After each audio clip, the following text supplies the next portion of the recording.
going back to the coronavirus, it's really left the federal Labor opposition, all the state opposition parties really too, with almost nothing left to say. I mean, like they say in Dutch literature, you're standing there with a mouthful of teeth.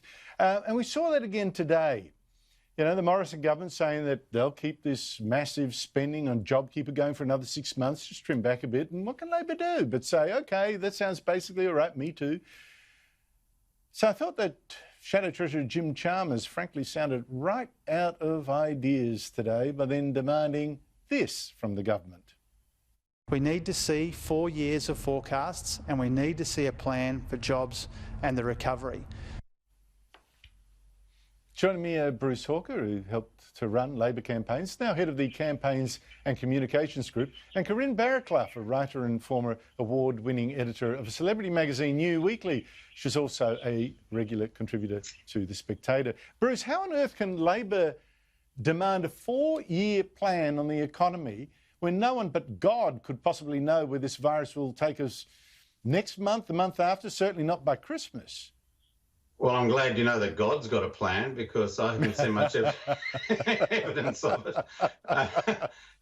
Look, I tend to agree with you on this one, Andrew. I think it's very, very difficult to be planning anything in these circumstances except keeping the economy moving, keeping people who had no reason to be unemployed other than the fact that a disease came along and basically shut down our economy. And I think those people who are now looking for jobs, these people all require support. And I think it's actually a shame that they've cut back on the JobKeeper and JobSeeker allowances, because for those reasons, these people had nothing to do with their unemployment. It was just thrust upon them. And these measures have actually been quite effective as stimulus for the economy. So I hope that they keep stimulating the economy, keep looking after people on JobSeeker and JobKeeper until such time as we have a vaccine or we manage to start to work our way out of this mess that we're in. I don't think anyone's got any great answers for it, but I do think that the government has to be supported and applauded to the extent that they intend to keep those programs going at least until next year. And I hope that by then we'll be out of it.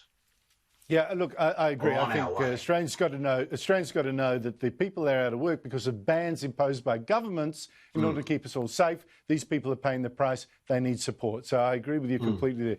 Corinne, I recalled when I was talking about your CV there, New Weekly. Well, that's of course one of the 8 magazines, I believe, that Bauer Media Australia has just announced will be shut down, including, real famous titles like Harper's Bazaar and Elle. Is this another thing from the virus, casualties of the virus, or is there something else going on here?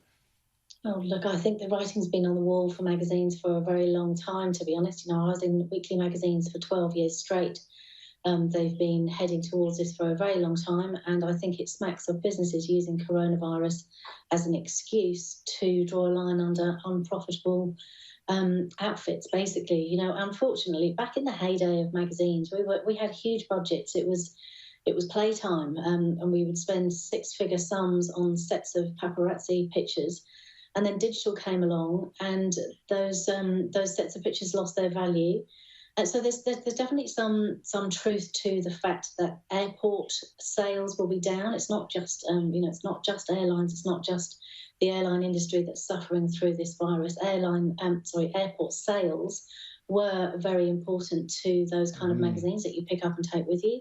But it's not fair to blame it in 100% on that. The magazines have been on a decline for many years, and anyone with half a brain can see that. I feel so sorry for the staff. I mean, I don't know why one of my children wants to be a journalist. There's not going to be much money in this business for a long, long time.